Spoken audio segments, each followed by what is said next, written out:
அண்மை செய்தி. தோட்டக்கலை துறையை வேளாண்மை துறையுடன் இணைக்கும் தமிழக அரசின் நடவடிக்கையை கண்டித்து சென்னை எழிலகத்தில் தமிழ்நாடு தோட்டக்கலை அலுவலர்கள் காத்திருப்பு போராட்டத்தை தொடங்கியிருக்கிறார்கள். இது பற்றிய விவரங்களோடு இணைகிறார் நமது செய்தியாளர் கோபாலகிருஷ்ணன். கோபாலகிருஷ்ணன், வணக்கம். கூடுதல் விவரங்கள். சையத், வணக்கம். அதாவது தமிழக வேளாண் துறையின் கீழ் தோட்டக்கலைத்துறை, வேளாண் துறை, வேளாண் பொறியியல் மற்றும் வேளாண் விற்பனை ஆகிய 4 பிரிவுகளில் இந்த வேளாண் துறை என்பது இயங்கி வருகிறது. இதில் தோட்டக்கலைத்துறை என்பது வேளாண் துறையோடு இணைக்கும் வகையில் புதிய உழவர் அலுவலர் தொடர்பு திட்டம் 2.0 என்ற திட்டத்தை தமிழக அரசு நடைமுறைப்படுத்தி இருக்கிறது. இந்த அரசாணை வெளியான நாளிலிருந்து ஒட்டுமொத்தமாக தமிழகம் முழுவதும் உள்ள தோட்டக்கலைத்துறை ஊழியர்கள் தமிழக அரசுக்கு தங்களது எதிர்ப்பை பதிவு செய்து வருகின்றனர். முதல் கட்டமாக தமிழகம் முழுவதும் உள்ள அனைத்து மாவட்ட தலைநகரங்களிலும் தோட்டக்கலைத்துறை ஊழியர்கள் ஆர்ப்பாட்டம் நடத்தினர். அதற்கு அடுத்த கட்டமாக கடந்த 10 தினங்களுக்கு முன்பு சென்னை சேப்பாக்கத்தில் உள்ள தோட்டக்கலைத்துறை ஆணையரகத்தை முற்றுகையிட்டு பெருந்திரள் முறையீடு போராட்டத்தை நடத்தினர். அதனைத் தொடர்ந்து நேற்று சென்னை எழிலக வளாகத்தில் தோட்டக்கலைத்துறை துறையினர் ஒரு நாள் அடையாள உண்ணாவிரத போராட்டத்தை நடத்தினர். இந்த 3 போராட்டங்களுக்கும் தமிழக அரசு பதிலளிக்காததால் இன்று அவர்களுடைய போராட்டத்தை தொடர் காத்திருப்பு போராட்டமாக தோட்டக்கலைத்துறை அலுவலர்கள் நடத்தி வருகின்றனர். குறிப்பாக தமிழகத்தில் இந்த வேளாண் துறையின் கீழ் இயங்கி வந்த இந்த தோட்டக்கலைத்துறையை வேளாண்மை துறையோடு இணைத்தால் தோட்டக்கலைத்துறை என்பது கடுமையாக பாதித்துவிடும் என்பதுதான் இந்த தோட்டக்கலைத்துறை ஊழியர்களின் குற்றச்சாட்டாக இருக்கிறது. காரணம், தோட்டக்கலைத்துறையில் பணியாற்றக்கூடிய ஊழியர்கள் அனைவருமே பட்டப்படிப்பு, தோட்டக்கலைத்துறை பட்டப்படிப்பு, தோட்டக்கலைத்துறை பட்டய படிப்பு என தொழில்நுட்பம் சார்ந்த படிப்புகளை படித்துவிட்டு தோட்டக்கலைத்துறையில் பணியாற்றி வரும் இவர்களை வேளாண் துறைக்கு சென்று பணியாற்றுமாறு உத்தரவிட்டால் வேளாண் துறையில் பணியாற்றக்கூடிய ஊழியர்கள் தோட்டக்கலைத்துறையை கவனிக்க முடியாத ஒரு சூழல் ஏற்பட்டுவிடும் என்பதுதான் தோட்டக்கலைத்துறை ஊழியர்களின் குற்றச்சாட்டாக இருக்கிறது. குறிப்பாக வேளாண் துறையின் கீழ் இயங்கி வந்த இந்த தோட்டக்கலைத்துறை என்பது கடந்த 1979ஆம் ஆண்டு அப்போதைய தமிழக முதலமைச்சர் புரட்சி தலைவர் எம்ஜிஆர் ஆட்சி காலத்தில் தோட்டக்கலைத்துறைக்கென தனி துறையை உருவாக்கி அந்த தோட்டக்கலையை மேம்படுத்த வேண்டும் என்ற உன்னத நோக்கத்தோடு தொடங்கப்பட்ட இந்த தோட்டக்கலைத்துறை இன்றளவுக்கு தமிழகம் முழுவதும் சுமார் 16 லட்சம் ஹெக்டேர் அளவுக்கு தோட்டக்கலைத்துறை பறந்து விரிந்து கிடக்கின்றன.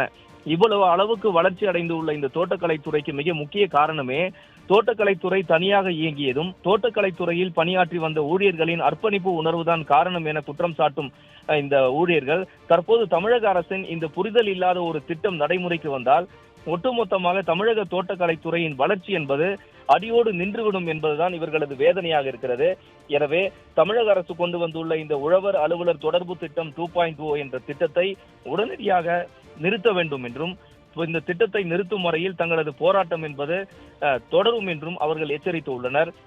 தோட்டக்கலைத்துறை மிகவும் வளர்ச்சி அடைந்த துறையாகவும் மற்ற மாநிலங்களை காட்டிலும் தமிழகத்தில் தோட்டக்கலைத்துறை என்பது அதிக அளவின் வளர்ச்சி அடைந்து ஹெக்டேர் என்பது தற்போது 16 லட்சம் ஹெக்டேர் அளவுக்கு வளர்ந்து பறந்து விரிந்து கிடப்பதாகவும் தோட்டக்கலைத்துறையை நம்பி எண்ணற்ற விவசாயிகள் அதிக அளவில் முதலீடு செய்து தோட்டக்கலை பயிரிட்டிருப்பதாகவும் தெரிவிக்கும் இந்த ஊழியர்கள் இதுபோல் வேளாண் துறையோடு தோட்டக்கலைத்துறையை இணைத்தால் ஊழியர்கள் பற்றாக்குறை ஏற்பட்டு தோட்டக்கலைத்துறையில் ஈடுபட்டிருக்கக்கூடிய விவசாயிகள் கடுமையான பாதிப்புகளை சந்திப்பார்கள் என்றும் அவர்கள் வேதனை தெரிவித்துள்ளனர். சையத்,